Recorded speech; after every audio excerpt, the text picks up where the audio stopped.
Boa noite a todos.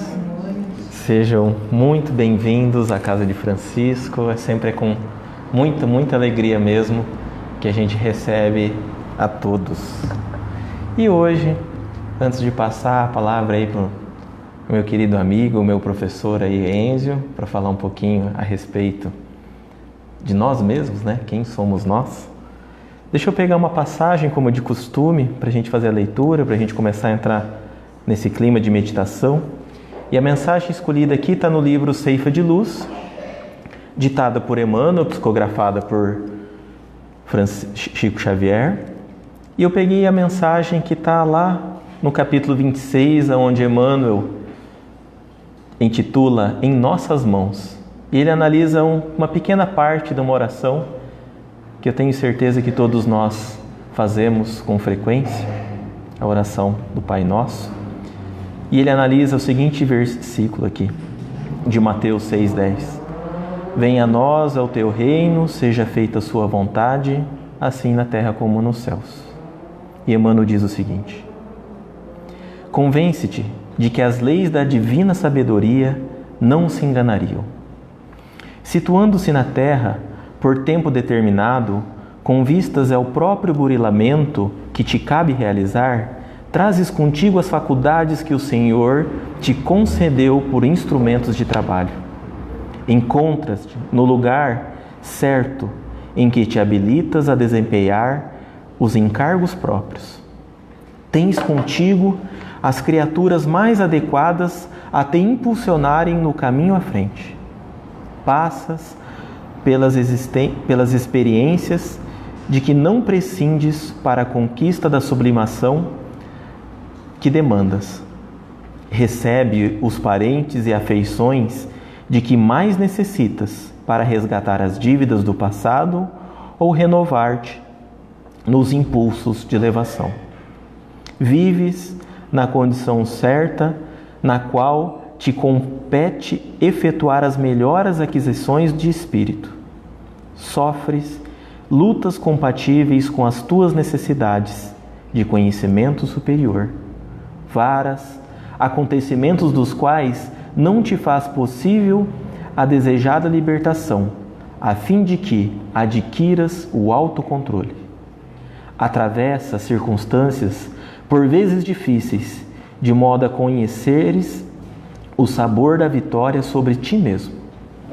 Em qualquer posição na qual te vejas, dispõe sempre de certa faixa de tempo a fim de fazer o bem aos outros, tanto quanto queiras, como julgueis melhor, da maneira que te pareça mais justa e na extensão que desejas, para que, auxiliando os outros, receba dos outros mais amplo auxílio no instante oportuno. Segundo é fácil observar, estás na terra de alma condicionada às leis do espaço e do tempo, conforme o impositivo de autoaperfeiçoamento, em que todos nós achamos no mundo físico ou fora dele, mas sempre com vastas possibilidades de exercer o bem e estendê-lo aos semelhantes, porque melhorar-nos e elevar-nos, educar-nos e, sobretudo, servir são sempre medidas preciosas, invariavelmente em nossas próprias mãos. Vamos fazer uma breve prece.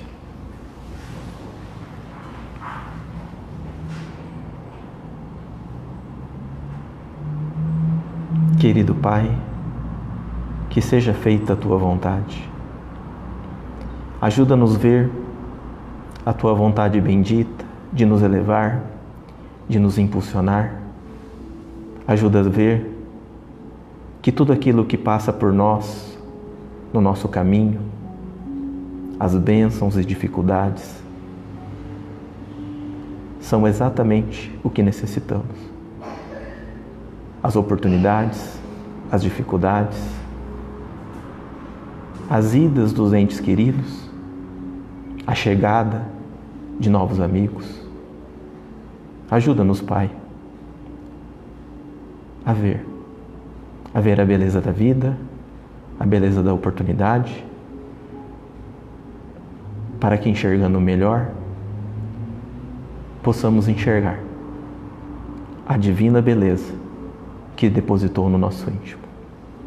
Que assim seja.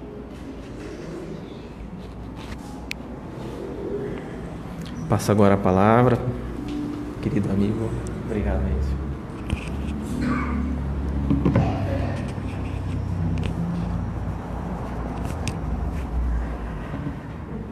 Minhas queridas irmãs, queridos irmãos, que Jesus esteja conosco.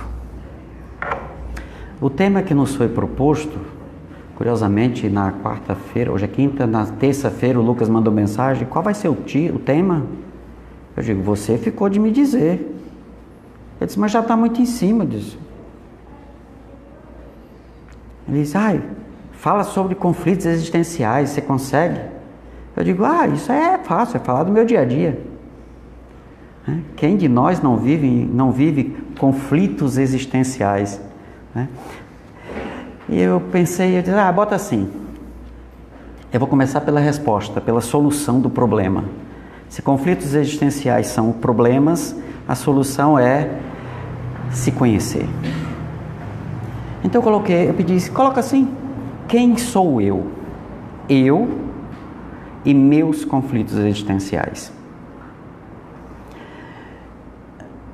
Pensemos o seguinte: primeiro, o que são conflitos existenciais? São todas as circunstâncias da nossa vida cotidiana no qual nós não sabemos resolver. Ou, se sabemos, temos dúvidas se devemos ou não fazer. E aquela sensação de... sabe? Isso é o conflito se instalando. É quando você não sabe o que fazer, sabe o que fazer, mas não consegue fazer, que é na maioria do caso de nós aqui, que já estudamos doutrina espírita, muitos aqui já estudamos há bastante tempo, já temos bastante conhecimento, mas diante de uma situação circunstancial, diante de um momento existencial, de um momento da vida, nós não conseguimos fazer. E isso é pior do que você não saber o que fazer. Porque saber o que fazer e não conseguir, o tique-teco começa a travar. E aí o que é pior ainda, o que é mais grave, é que a gente usa o eu não consigo fazer como desculpa para sequer se esforçar. Aí a gente já começa a chegar para o final da palestra. A maioria dos nossos conflitos existenciais não são solucionados, resolvidos, porque simplesmente eu não quero resolver. E quem diz isso não sou eu. Isso não é a minha opinião. Eu queria que não fosse assim. Porque aí eu continuaria justificando os meus conflitos existenciais com eu não consigo. Essa é uma resposta que está no Livro dos Espíritos, na questão 909. Vou até pegar aqui, voltaria a pegar 919, deixa eu voltar aqui um pouquinho, aqui ó, 909, tá aqui ó. O homem sempre poderia vencer suas más tendências mediante seus próprios esforços? As chamadas más tendências são justamente isso. Nós sabemos que temos que perdoar 70 vezes 7 vezes. Alguém aqui não sabia disso? Então não está dizendo isso aquela situação, essa ou aquela mágoa. A grande não conta. Não, é perdoar. Não importa o tamanho da peixeira que o indivíduo enfiou no seu peito. Se foi na frente, não importa. É perdoar 70 vezes, 7 vezes. Os estudiosos já chegaram à conclusão. Esse número é cabalístico, então seria uma ideia de infinito. Então é perdoar ao infinito, não importa a causa, não importa quem, não importa as circunstâncias, não importa se você tem razão ou se não tem, não importa, é perdoar ao infinito. Esse é um ensinamento. E quem aqui não está doido para pedir que Deus leve de volta algumas pessoas? E com razão. Esse aqui é o pior, com razão, você tem razão de pedir isso a Deus. Senhor, tem 8 bilhões de filhos teus encarnados, tirar uns 3 ou 4 não vai fazer muita falta. leva de volta. Está no período de transição, estão dizendo aí que o pessoal que não vale nada estão indo para outros planos. Aproveita, bota esses lá no embalo, né? Não vão fazer muita falta. Vão fazer falta para você, porque são instrumentos para a sua evolução. Por isso eles estão aqui, então eles não estão lá, o caso. Pode não fazer falta para o resto do povo do planeta Terra, mas para você vai fazer, porque são pessoas que sabem exatamente quais são as tuas falhas e conseguem atingi-las com uma classe. Então eu conseguiria sempre resolver, aliviar, trabalhar as minhas más tendências, e são essas más tendências que me impedem. Porque o que é uma boa tendência? Você foi magoado, você foi atingido de alguma forma, a boa tendência é fazer o bem. O bem diz que perdoe. Então se você não consegue perdoar, é porque a má tendência domina você, e não a boa tendência. E a pergunta é, você sempre poderia resolver essa má tendência pelos seus próprios esforços? Sem precisar de passe, sem precisar de atendimento fraterno, sem precisar de palestra, sem precisar de livro, sem precisar de nada? Só com os seus esforços? Resposta. Qualquer dúvida, quem acha que a minha tradução está errada, chega em casa. Pergunta 909, pessoal. Porque pode ter feito uma edição errada aqui, a palavra está errada. Chega em casa, confere, é o que Kardec nos orienta. Sim, vírgula, e às vezes com pouco esforço, ou algumas traduções com poucos esforços. Não precisa nem fazer muita força. E sabe por quê? Vou pegar o exemplo do perdão, daqui a pouco eu vou falar sobre o amor. É que quando você precisa perdoar, é porque você foi magoado. Não. Ninguém tem poder para te magoar. Ninguém tem poder para te magoar. É você que se magoa com algumas pessoas e algumas situações. Porque tem gente que faz a mesma coisa e você não fica chateado. Então o problema não é o que é feito. É você em relação ao que foi feito. Por isso que Jesus não diz, perdoe o ofensor. Não me lembro, está escrito assim. É para perdoar o quê? Alguém lembra do texto? Devemos perdoar a ofensa. E aonde está a ofensa? Em você. Porque é você que é ofendido. Então, quando a gente fala em perdoar, não tem a ver com o outro. Tem a ver com você. Por isso que é difícil perdoar. Você está olhando para o lado errado. Quando você olha para dentro e você se pergunta, mas por que eu me ofendi? Porque eu sou orgulhoso e eu não admito que o outro fale isso de mim, que o outro faça isso comigo. É orgulho, é vaidade. E se o outro tiver razão? Mas eu não dou o direito dele falar. Nós vivemos numa sociedade que é livre a expressão. É tanto que o determinam, por exemplo, uma ação de danos morais, que for da área do direito, se eu falar errado me corrija, o que vai determinar se o juiz aceita ou não estabelecer a indenização é o quanto você ficou ofendido e o quanto isso é prejudicial para a sua saúde, tá certo? Entende? Percebe? Então não é o ato do outro em si, é o quanto você ficou ofendido e o quanto aquilo te prejudicou. Se você não tivesse ficado ofendido, quanto lhe prejudicaria? Nada. Quanto de força você precisaria fazer para resolver isso, se não se ofendesse? Nenhuma. Quanto mais você se ofende, maior o índice de orgulho. Mais trabalho dá. Mais força você tem que fazer. Percebe que talvez a solução de todos esses problemas é muito mais fácil do que a gente imagina? E você está carregando fardos desnecessários na sua vida, que inclusive o nosso corpo não foi feito para suportar isso? Nós não somos mais homens das cavernas com corpos muito brutos, os nossos corpos cada vez ficam mais frágeis, né? Cada vez mais frágeis. É só olhar quem tem um pouco mais de encarnação, sabe que quanto mais tempo de encarnação, mais nós éramos resistentes quanto crianças. Hoje os nossos filhos, nossos netos são tão frágeis. Estou mentindo? Isso demonstra que os nossos corpos estão mais frágeis. Eles não suportam mais o que os nossos avós, os que nossos pais suportavam do dia a dia. Não suportam. A nossa avó sustentava uma tristeza a vida inteira e não morria de câncer. Hoje a medicina demonstra. Carrega uma tristeza por 10, 15, 20 anos e você vai engrossar a fila. Coma gordura em uma quantidade além do necessário para ver o que te acontece. O meu avô materno, eu vi muitas vezes, o paterno também. Pegava o mocotó do boi, certo? Pegava o cabo da faca, batia, tirava o tutano, que é só gordura, colocava farinha, e muita farinha, né? Rapava meia rapadura, que era um troço desse tamanho, um tijolo desse tamanho, botava dentro daquele prato e ficava olhando. Eu disse, não vai comer. Ele comia, às vezes repetia. Ele morreu lúcido aos 96 anos. Tirava leite todos os dias, dava comer para as vacas todos os dias. Tinha uma saúde, eu não tenho 30% da saúde do meu avô. E eu me cuido. Percebem? Os nossos corpos hoje não suportam mais carregar fardos emocionais. Ninguém que está hoje aqui presente, vivo ou morto, tem corpo para isso.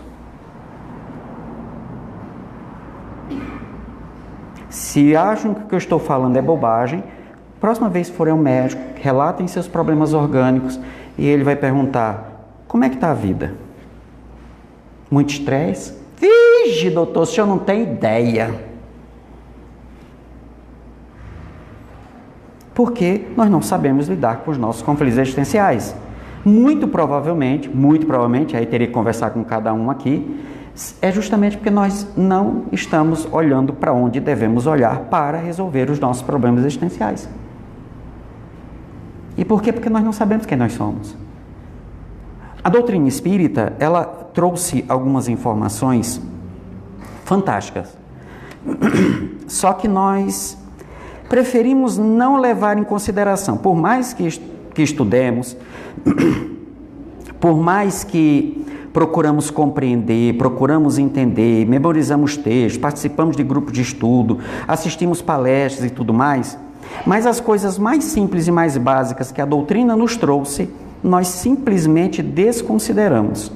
E por quê? Porque exige que nós façamos esse tipo de olhar. Olhe para mim e pare de olhar para os outros. Simplesmente assim. E duas grandes verdades. Respondendo já a primeira pergunta, quem eu sou? E essa pergunta são para todos nós. Eu sou um espírito imortal. E o que isso quer dizer? Um belo momento, esse carrinho aqui, eu não vou me atrever a chamar de jumentinho, que jumentinho quem tinha era Francisca, espírito de segunda ordem. Eu tenho um Fusquinha, um Fiat 147 caindo nos pedaços, que me ajuda a ir por lugares, por exemplo. Eu vim aqui caminhando, maravilhoso, tem carona depois, certo? Eu sou um espírito imortal. Isso quer dizer que daqui a pouco eu posso sair na rua, vi um rapaz assim, que o cérebro dele não está funcionando muito bem, porque ele botou tanta substância química lá dentro, fugindo da realidade existencial dele, e ele resolve entender que algumas coisas que eu trabalhei, comprei, ele se acha no direito de que agora é dele. Aí eu vou me assustar, porque eu sou desatento, eu sou hiperativo, tenho TDAH, e eu ando meio aluado, a pessoa chegou de vez, eu vou me assustar, ele vai se assustar, e ele vai dizer assim, para eu tirar o que é seu, para ninguém me pegar, eu vou ter que te matar. E aí ele resolve fazer uma plástica no meu rosto, deixar um buraco. E aí o corpo vai cair, quando o corpo cair, eu espero que eu não caia junto, né? Aí eu vou, opa, o que aconteceu? Moço, você matou meu corpo, moço. Poxa, agora eu vou poder ver minha neta sem precisar pagar passagem cara de avião, porque tá terrível. Mora no Rio Grande do Norte, vou poder ver meus filhos, mas ainda não, eu preciso me organizar. Aquela história que a gente aprende no livro dos espíritos, no livro dos médios, período de perturbação, tem que esperar que os obsessores não me peguem, né? Que o amigo espiritual já esteja ali esperando, porque nada acontece por acaso. E eu vou dizer, mas meu amigo, podia ter tirado um pouquinho mais embaixo? Vai ficar feio agora pro velório, né? Bom, mas obrigado, amigo, usei você até agora, né? Moço, espero que você não, quando as lamparinas do seu juízo acordar, talvez lá no mundo espiritual, que você lembrar do que fez comigo, a culpa que você vai carregar não te atrapalhe. Porque vivi bem, fiz o que deu para fazer, acabei de sair de uma palestra. Qualquer coisa eu corro para dentro do centro espírita para os obsessores não me pegar e estamos bem. Pessoal, é assim, eu sou espírito imortal, eu vou morrer. Vocês vão morrer. Tem um monte de gente nessa sala, quem for médio, vidente, deve estar vendo. Se olhar ali através dessa parede, tem uns espíritos ali preparando para daqui a pouco aplicar passe em vocês, junto dos encarnados. Ali nas outras salas tem os espíritos também. Quer dizer, está cheio de espírito. Daqui a pouco esse povo vem para cá. Coitado deles. Porque do jeito que o mundo está ficando cada vez mais gelado, cada vez mais quente, eles quando chegarem aqui, o mundo vai estar pior. Percebem? Eu vou para lá, eles vêm para cá. Isso é ter a consciência da imortalidade. Só que eu sou um espírito de terceira ordem. Isso quer dizer, lá, se a gente pegar a questão 100 e seguintes do Livro dos Espíritos, que fala sobre escala espírita, os espíritos de primeira ordem, tipo Jesus, espíritos perfeitos, espíritos puros, eles encarnam, eles são pessoas como a gente, só que eles não tomam nenhuma decisão no calor das emoções. A emoção não manda nele. Não se magoa, porque compreende todo mundo. Você tem de um lado um gato, você tem de um lado um cachorro, e dali a pouco eles começam a brigar. E você fica bravo com um dos dois. Se o gato é seu, você vai ficar bravo com o cachorro. Se o cachorro é seu, você vai ficar bravo com o gato. Tá, e você quer o quê? Um gato e um cachorro. Se eles não forem amiguinhos de casa, o que vai acontecer? O que a natureza vai fazer? Eles vão se estranhar e vão brigar. E você vai ficar bravo com o outro? Porque simplesmente ele agiu conforme a natureza dele? E você fica brabo? Isso é não compreender a natureza do animal. E aí você se estressa porque quer. Ah, mas eu não queria. Mas se estressou, então é porque quer. Porque se você se educar, emocionalmente falando, você vai olhar e dizer assim, ó, não venha não porque ele vai te morder. Ó, não venha não porque ele vai te zanhar. Se vier, eu te avisei. Agora vai embora. Segue tua vida, pet. Deixa aqui com meu bichinho. Pronto, sabe, é agir com naturalidade, é conhecer quem nós somos e conhecer quem o outro é. Então, tem alguém aqui igual Jesus? Que eu me conste, não. Igual Jesus só teve ele. Se teve outro, nós não sabemos. Então, a única pessoa perfeita que não erra, que não tinha como errar, que nós sabemos só teve um. Aí tem os de segunda ordem. De segunda ordem já são melhorzinhos. Exemplo, Chico Xavier, Francisco de Assis, Madre Teresa, certo? Aquela pessoa que limpa a sua casa, a sua diarista, que é uma pessoa simples, mas que sabe que sempre teve a palavra certa, que tem o filho envolvido com droga, que o marido não vale nada, ou que a esposa é fora da casinha, mora numa comunidade que, olha, a coisa terrível, e você olha, aquela pessoa está feliz. Ela não é acomodada, tanto que ela está correndo atrás. Trabalhou, formou os filhos, ou isso, aquilo outro, teve um perdido, sabe? É aquela pessoa que você olha assim, ela está sempre de bem, por mais difícil que a vida seja. E não é, como eu estou dizendo, que seja acomodada, que tem gente que é acomodada. Não. A gente pelo menos conhece alguém assim. É um espírito de segunda ordem. Por isso está trabalhando na sua casa, para ser seu exemplo. Não é por acaso. Nem os que pisam no teu calo, nem os que te elevam estão por acaso. E aí, esses espíritos, eles já conseguem fazer coisas que nós não conseguimos. E por quê? Porque nós somos de terceira ordem.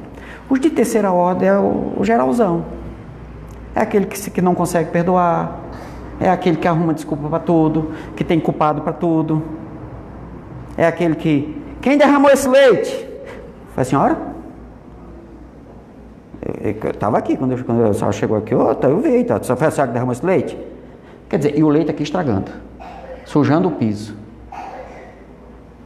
Espírito de segunda ordem, vamos limpar esse negócio aqui, porque daqui a pouco tem a palestra. Aí terceira ordem, mas quem derramou? Segunda ordem, não importa, importa a gente limpar. Entende a diferença? Terceira e segunda ordem? Eu ainda sou terceira ordem ralezão. Essa é a diferença. Aí faça o seguinte, a maioria das pessoas que convivem com você, bom, de primeira, só Jesus e eles convivem com todo mundo. Quantas são de segunda, quantas são de terceira? E onde você está? Então você vai esperar que a maioria, pessoal, é de terceira ordem. Porque somos um mundo de provas e expiações. No mundo de provas e expiações, a grande maioria da população é espírita de terceira ordem.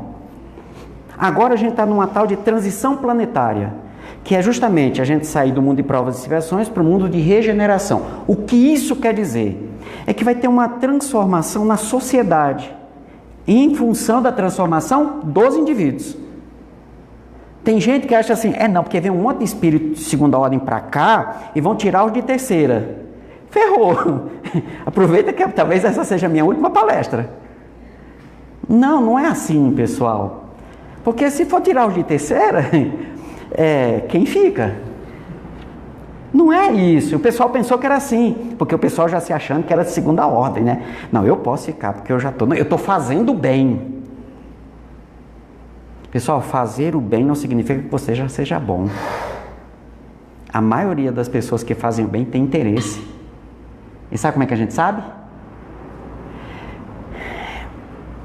Você ajuda a pessoa 1, 2, 3, 10, 99 vezes. Na 100ª vez a pessoa te magoou. Ela foi ingrata. Você diz, não ajudo nunca mais. Peraí, então você estava ajudando até enquanto a pessoa agradecesse? No dia que ela não deu retorno, é porque satisfazia o teu ego?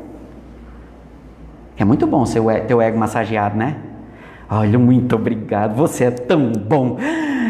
Por isso Jesus diz assim, faça o bem sem olhar a quem, para que Deus saiba. Porque se alguém agradecer, você já recebeu sua recompensa. Então faça o bem sem olhar a quem, porque não importa o que é que ele vai fazer. Se ele agradecer, bom para ele.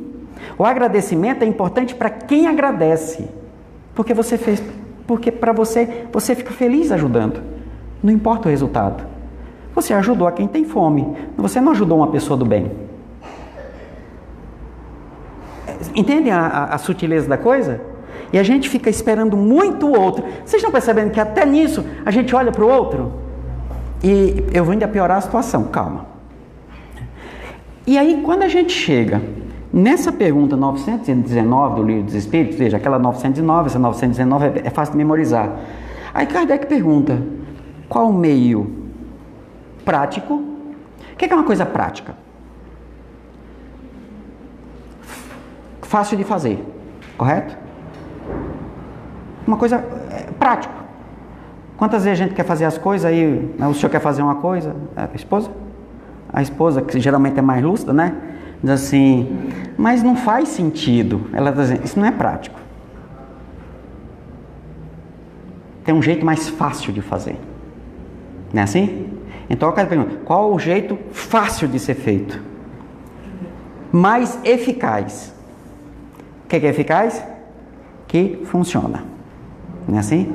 Fácil de fazer e que funciona. Então qual o meio fácil de ser feito, todo mundo pode fazer e que funciona? Não é para fazer. Hã? Então é para fazer. É para fazer. Então tem que, porque assim, não tem escapatória. Pode ser feito por todo mundo e funciona. Né? Que tem o homem de se melhorar nesta vida e de resistir às atrações ou tentações, dependendo da tradução, do mal. O que é o mal? São todas as condutas e comportamentos que são contrários à lei divina. A lei diz, perdoe. Não perdoar é o mal, perdoar é o bem. Quem perdoa é um homem bom, quem não perdoa é um homem mau. Não estamos falando de maldade, não estamos falando de malícia, que é aquele que faz o mal com prazer, ou faz o mal por teimosia, ou faz o mal por rebeldia, ou por ignorância, em muitos casos. Aí a resposta, um sábio da antiguidade já vos disse, conhece-te a ti mesmo. Aí Kardec diz, olha, é Santo Agostinho, o senhor é top. E eu sei que isso que o senhor acabou de falar é de fato o que nós temos que fazer para isso aqui. É prático? É prático. É eficaz? É eficaz. Porque se conhecendo, é como eu disse, resolve todos os conflitos existenciais. Olha, quem de nós aqui não carrega talvez nesse momento um conflito relacionado com perdão? Porque as pessoas estão demais ultimamente, elas se acham no direito. O povo aprendeu a dar opinião. Não tem problema, isso é ótimo. Porque eu sou historiador e falo sem nenhum problema. Até há 30 anos atrás, abrir a boca para dar opinião, poucas pessoas faziam isso. Hoje não, qualquer um abre e fala. O que tem no Facebook de advogados, juízes, médicos, historiadores, pedagogos, sabe? Médicos, psicólogos, olha, psiquiatra tem aos montes, químicos. Olha só, aí os profissionais olham assim, meu Deus do céu, de onde tiraram isso? Né? Aí você vai ver, não, a pessoa nem terminou o ensino fundamental. E está lá, sabe? E olha, teimando. E o profissional fala e a pessoa teima. E quando começa assim, elas estão se agredindo daqui a pouco. Porque acham que tem razão que estão falando. Então nós chegamos nesse momento. Eu acho isso ótimo. Estamos aprendendo, já aprendemos a nos expressar. Só falta agora aprender a nos respeitar. É o próximo passo. Isso faz parte, pessoal. Quer dizer, uma coisa já conseguimos, aprendemos a nos expressar. Agora, aprender a respeitar. Só que eu só vou fazer isso quando o outro, eu teimar com o outro e eu me dar conta que aquilo está me incomodando. Aí você acha que é o outro. Não, é você que está se incomodando. Aí você começa a se conhecer. Isso me incomoda. Será que o outro está agindo assim porque ele também está incomodado? Porque eu estou incomodado. Sabe a história de à medida com que você se mede, ou que você mede o outro, você será medido? Olha, Jesus não errou. Tudo que Jesus falou é perfeito. Aí ele pergunta, tá, compreendemos toda a sabedoria dessa máxima, dessa afirmação, mas a dificuldade está precisamente em se conhecer. Como é que a gente faz? Porque é prático e eficaz. Como faz? Eu já ouvi muitas vezes, eu já falei isso e eu já me corrigi, que assim, diz assim, olha, nós estamos aqui para aprender. Tá, tudo bem, isso depende do que, como é que você entende o chamado processo de aprendizado.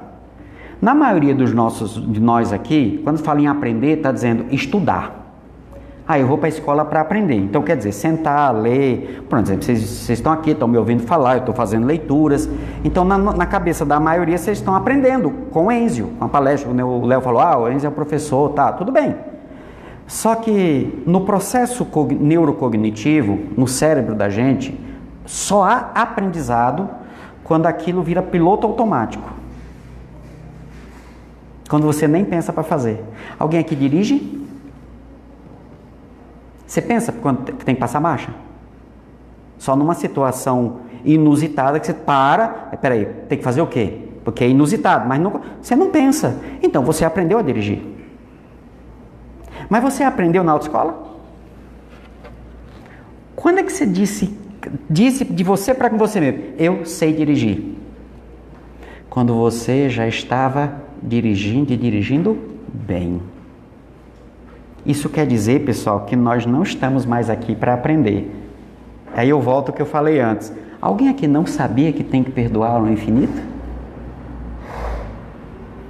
Então nós não estamos aqui para aprender, porque nessa perspectiva nós já aprendemos isso.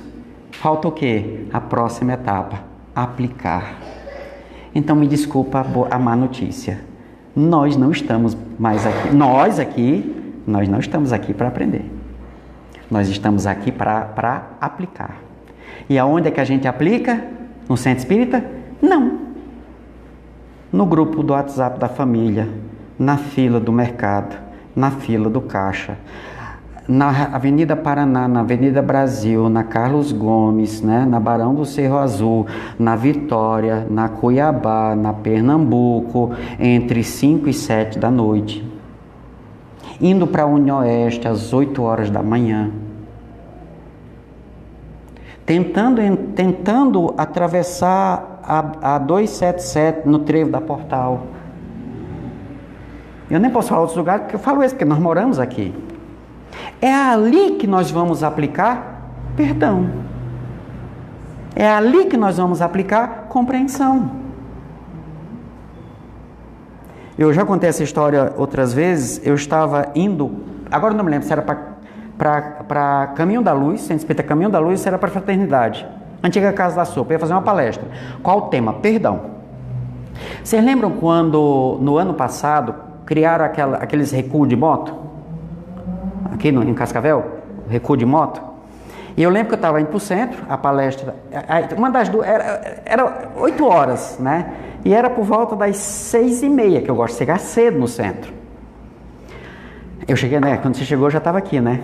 E ela chegou bem cedo, por isso que eu estava brincando com ela. E aí, eu parei na esquina da Rua Vitória com a Carlos Gomes. Eles tinham pintado aquele recuo naquele dia. Eu estava aqui no carro da minha ex-esposa. E você sabe como é dirigir carro da mulher, né? É um problema. A gente arranha o nosso, mas dela é problema. Aí eu tô aqui. Encostou um carro aqui do lado, apertadinho. Aí encostou um rapaz aqui numa moto. Ficou aqui do meu lado. E eu olhei aqui para ele. Olhei para ele. Olhei para frente. Olhei para ele. Olhei pelo retrovisor. Foi chegando mais 4 motos. Aí eu parei e pensei. Eu ia fazer uma palestra sobre perdão. Sobre perdão. Eu olhei e disse assim: filho da mãe, tá ali, ó. Ó o espação. Se tu balançar, filho, tu vai bater nesse carro e eu vou apanhar. Vai bater no outro carro e eu não sei se o rapaz também não vai apanhar. Vai dar o maior BO. E ainda pior, tem mais 4 motoqueiros atrás. Vai virar um strike. Né? E eu comecei a me irritar. Isso é um mecanismo natural, explicado pela biologia. É uma emoção que numa situação de insegurança, a raiva ela surge. E nessa hora eu vejo um espírito amigo, Cláudia, que puxa minhas orelhas de vez em quando. E ela: tudo bem, meu filho? Ô, dona Cláudia, a senhora tá vendo, né?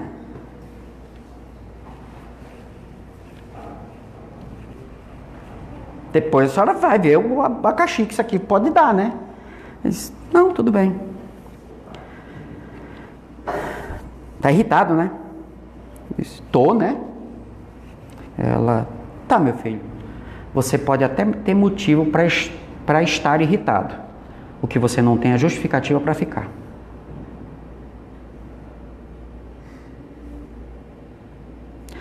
Você já se deu conta que talvez o motoqueiro não saiba que tem o recuo? Não foi pintado hoje? Ela sabe, tem na minha cabeça, ela sabe do raciocínio que tinha aqui, né? Talvez ele não saiba. E ele parou no automático.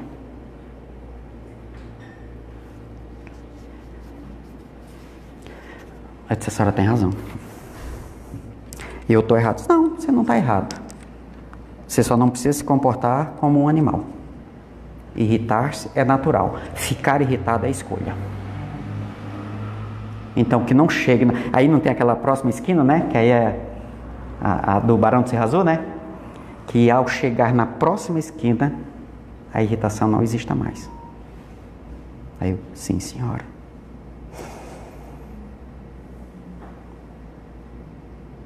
Que conclusão a gente chega, por exemplo, pegando esse exemplo? Que eu sou uma pessoa fácil de se irritar.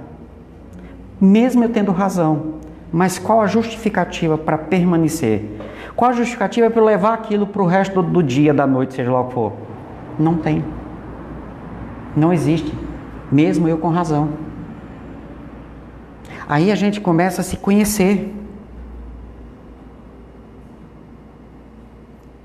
E eu me conhecendo, a próxima situação, na hora que vier a raiva, sabe a história de não precisa nem fazer tanto esforço? É por isso que nessa resposta da questão 919A, Santo Agostinho diz assim: é por isso que o autoconhecimento, que o conhecimento de si mesmo é a chave do progresso individual. E aí, para piorar mais ainda a situação, vamos raciocinar um pouquinho aqui. Que é para a gente começar a aprender a como é que eu monto esses raciocínios na minha cabeça para eu me conhecer. Então eu vou pegar uma coisa que todo mundo escuta, talvez escute muitas vezes, talvez não escute, talvez você escutou e depois se arrependeu de ter escutado, se arrependeu de ter dito, mas para a gente começar a pensar, é uma forma de raciocinar. Alguém já te disse, eu te amo? Raciocinemos. Eu chego para você, estamos numa relação afetiva e digo, fulano, fulana, eu te amo. Aí, se já temos uma relação afetiva, você abre um sorriso, né? Abre um sorriso. E geralmente você responde, eu também te amo. Agora vamos raciocinar, pessoal. Deixa o clima de lado. Pensemos o seguinte, quando alguém te diz, eu te amo, o que passa na sua cabeça? Tem alguém que ama igual a outro? Não, porque ninguém é igual a ninguém. Nós só seremos iguais quando chegarmos ao patamar de espíritos puros. Porque são perfeitos. Aí são iguais. Né? Enquanto não somos iguais. Então, existe alguém que ame o outro igual a você? Quando alguém te diz, eu te amo, o que passa na sua cabeça? O que é o amor para o outro ou o que é o amor para você?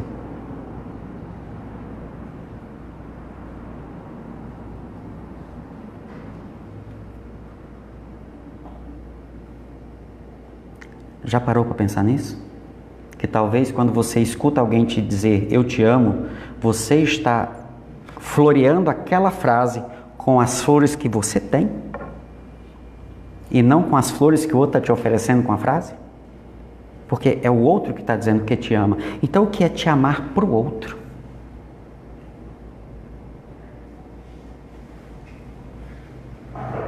E um detalhe, você traduz esse eu te amo com condutas.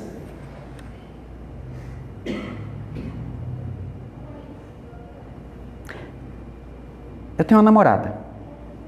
E quando nós começamos a namorar e vimos que era uma coisa mais séria, que de repente pode virar mais, né? Eu cheguei para ela e disse assim, posso pedir uma coisa? Pode. Todas as vezes que você me disser alguma coisa que eu concordar com você, me pergunte por quê. E se eu discordar, pergunte também. Porque geralmente quando a gente discorda, a gente pergunta porque o outro está discordando. Mas a gente nunca pergunta quando o outro está concordando. Se o outro concorda, ele tem interesse. Não estou dizendo que ter interesse é uma coisa ruim. É malvadeza, é malignidade. Não, ele tem um interesse. E quando discorda também. Já perguntou para o outro por que concordou com você? E numa relação aberta, onde os pares se conhecem, quando o outro concorda com você, você sabe que ele está concordando. As meninas aqui que são mais espertas, elas quando falam, elas já falam de um jeito que sabe que nós vamos concordar. Porque elas nos conhecem. Nós homens somos meio tapados para essas coisas. E nós estranhamos certas condutas das meninas. Porque nós somos tapados.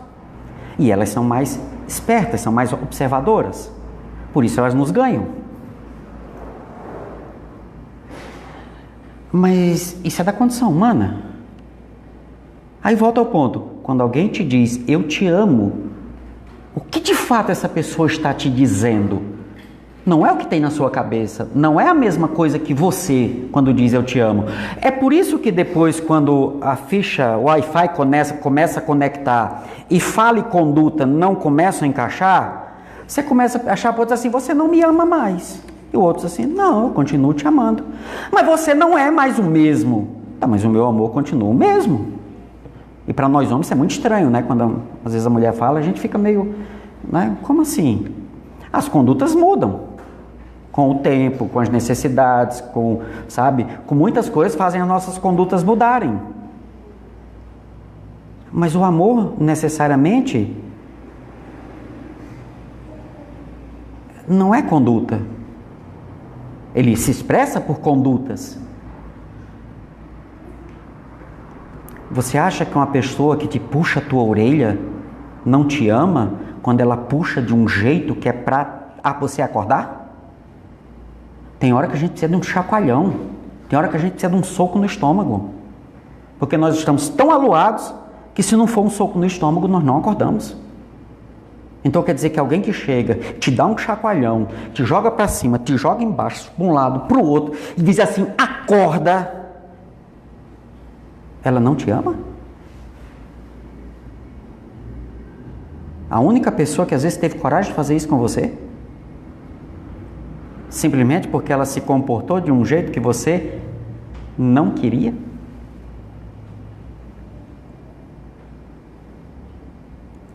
Entende? Aí a gente começa a achar que os outros não gostam da gente, o que gosta, o que isso, aquilo outro, simplesmente porque estamos confortáveis. E aí nós validamos o nosso amor em função dos outros, da atitude do outro, da fala do outro, do pensamento do outro. Só que as pessoas mudam. Por vários motivos. Aí nós achamos que não ama mais.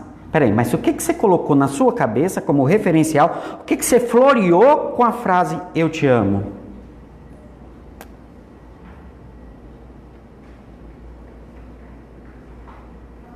Percebe que quando a gente começa a pensar nisso, muita coisa começa agora a fazer sentido? E você se achava a pessoa mais, me desculpa a expressão, mas a gente usa isso na cabeça, mais idiota do mundo? Não, você foi inocente, porque simplesmente não parou para se analisar e se olhar. Se você não faz com você, você não faz com o outro. E você trata o outro como você trata você. Nós já sabemos fazer com a medida com que medis, vos medirão. Nós só não fazemos na direção correta. Então, eu e os meus conflitos existenciais, na verdade é você e você mesmo. Não tem a ver com o outro. O outro foi instrumento que Deus colocou na hora certa, no momento certo, do jeito certo, para te sacudir. Para dizer, você se magoou fácil. Por quê? Porque você é muito carente e você se submete a milhões de situações simplesmente porque não quer se amar. O que eu encontro de gente, e aí já caminhando, finalizando, o que eu encontro de gente hoje que estão enfrentando os desafios existenciais extremamente complexos e cada vez ficam mais complexos porque a pessoa faz questão de complicar simplesmente porque carregam culpas. Porque, por exemplo, tanto a ideia do perdão quanto a ideia do amor, esses dois exemplos que eu trouxe, eu poderia ter trazido esses, mas eu vim para sacudir mesmo, viu, pessoal? Não vim para... Esse é um tema que a gente tem que balançar mesmo. Então, são duas coisas, assim, bem sensíveis. Né? Bem sensíveis nas nossas vidas nos tempos atuais. Né?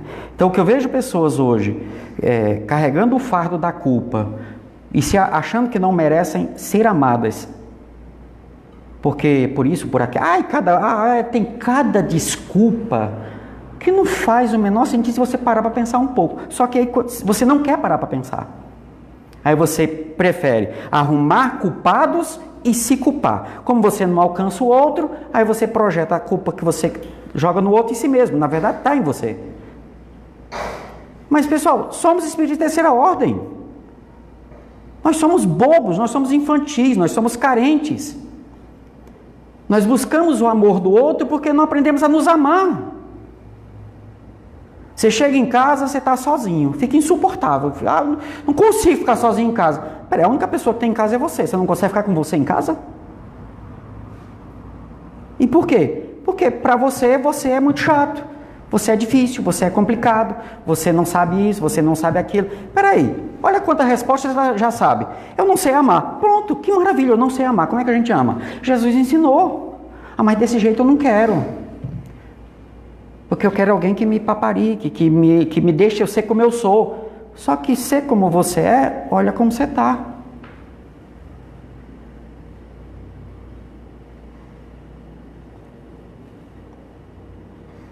Me perguntaram agora essa semana, por que você está namorando com essa pessoa? Disse, olha, porque os defeitos delas me ajudam a melhorar alguns defeitos em mim. Você não gosta dela? Claro que eu gosto. Mas só gostar não seria o suficiente para a gente conviver. Porque nós somos difíceis. Então os meus defeitos ajudam ela a identificar e trabalhar defeitos nela, e os defeitos dela são essenciais para eu trabalhar defeitos em mim. Somos perfeitos um para o outro. Fácil, terrível, mas é fácil, porque a cada dia que passa, mais eu me conheço, identifico o que me incomoda, aí eu começo me trabalhar. Aí eu chego em casa, né? Olha assim, a casa às vezes não está arrumada como eu gostaria que tivesse. Por que eu deixei bagunçar a minha casa? É para eu chegar em casa e achar ruim. Não, eu vou arrumar a casa. A minha cama está terrível lá em casa agora, que eu só cheguei, joguei a roupa do varal, joguei lá. Eu odeio cama desarrumada, com exceção da coberta. Eu não gosto de arrumar a coberta, ela fica lá. Mas a cama tem que estar assim, ó, lençolzinho tal. O cobertor, o lençol está lá no canto, mas o lençol tal. Eu chego em casa hoje, eu vou olhar para aquela cama, na hora que eu for dormir, dá até desgosto, né? Aí eu começo a achar ruim. Peraí, mas eu deixei, porque eu tive tempo de arrumar a roupa e não arrumei. Isso é uma forma de eu me punir, para eu acordar, para eu ficar amanhã de mau humor. Eu de mau humor, eu respondo mal para as pessoas respondem mal para mim, e eu vou ter justificativa para comprar os outros, dizer que eu estou estressado por causa dos outros. Não, sou eu. E aí a gente começa a se conhecer nesses pequenos detalhes. Aí eu começo a me corrigir. Aí eu chego em casa agora, ficar com raiva de mim mesmo, porque eu baguncei a minha cama, que eu fico estressado com a cama bagunçada. Só que eu vou sentar, vou botar um cafezinho, um chazinho, alguma coisa. Um cafezinho, não. Acho que eu vou pegar água que é quente, né? Aí eu me sento, boto a garrafa d'água aqui.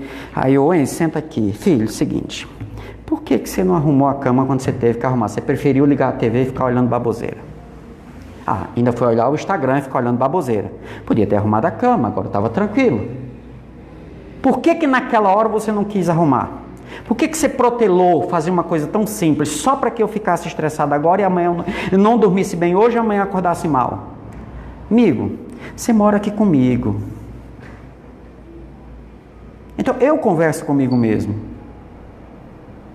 Você é louco? Não, pega a questão 919, essa que eu acabei de falar, e leiam em casa. Fazer como eu fazia quando estava vivo. Quando era de noite, eu chegava em casa e olhava assim, o que eu fiz durante o dia?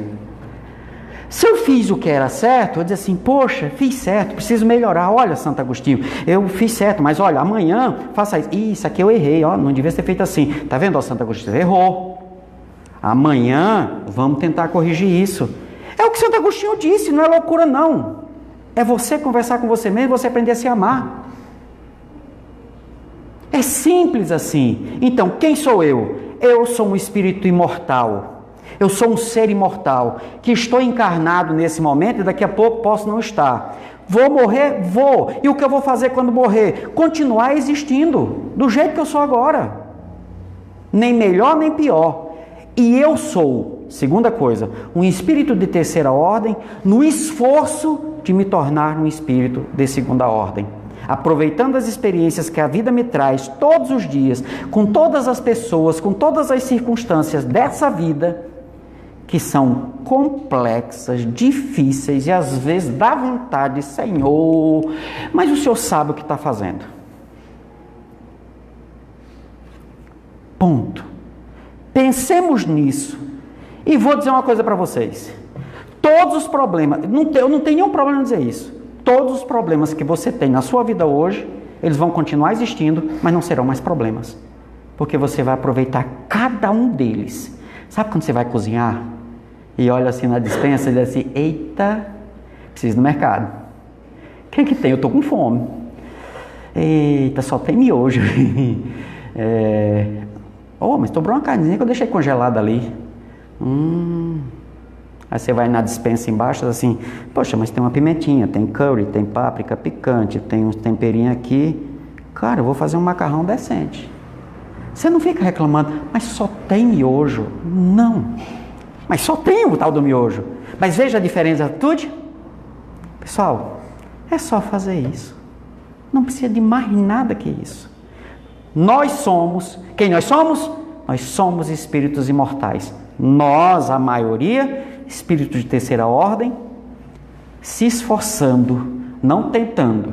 Tentar é desculpa que você usa porque sabe que não vai conseguir. se esforçando para se tornar espírito de segunda ordem, aproveitando a partir de agora todas essas situações, circunstâncias e pessoas que Deus escolheu com precisão para colocar na sua vida, e aí sim favorecer que se saia da terceira para a segunda ordem. Que Jesus nos ilumine, nos abençoe hoje e em todo sempre.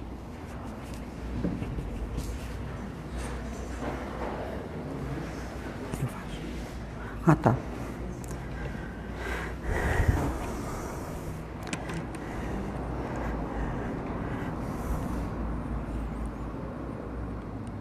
Mestre Jesus, é tão bom falar do Senhor.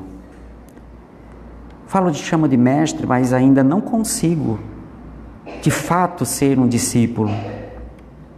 Então ainda não consigo tê-lo como um mestre, mas como Senhor, sim. Senhor Jesus, eu te peço nesse momento de profundas reflexões, dolorosas, porque mexem nos espinhos que estão fincados nas nossas almas, em nossos corações, que foram fincados muitas vezes pela invigilância dos companheiros, dos irmãos, das irmãs do caminho, que foram ali colocados para realmente serem invigilantes e poderem me mostrar que existem feridas antigas, centenárias, milenárias algumas, em mim. Por isso, mesmo sangrando, mesmo com as lágrimas correndo em meus olhos, eu queria te agradecer, pois agora eu compreendo o porquê de tudo que aconteceu e que ainda vem acontecendo. Fica comigo, querido Mestre, ser o meu amparo, o meu consolo, a minha luz, e eu te peço que permita que a Mãe Maria de Nazaré, aquela que atendeu o teu chamado para cuidar de nós, possa se fazer mais presente como Mãe amorável, Mãe querida, que nunca se afastou de nós, mesmo quando nós, por rebeldia ou teimosia, escolhemos a dor, a tristeza, o ódio, a mágoa. Querida Mãe, é a Ti que peço nesse momento, atendendo ao pedido do Mestre, do Senhor Jesus, fica conosco, nos acolhe, nos abraça, nos envolve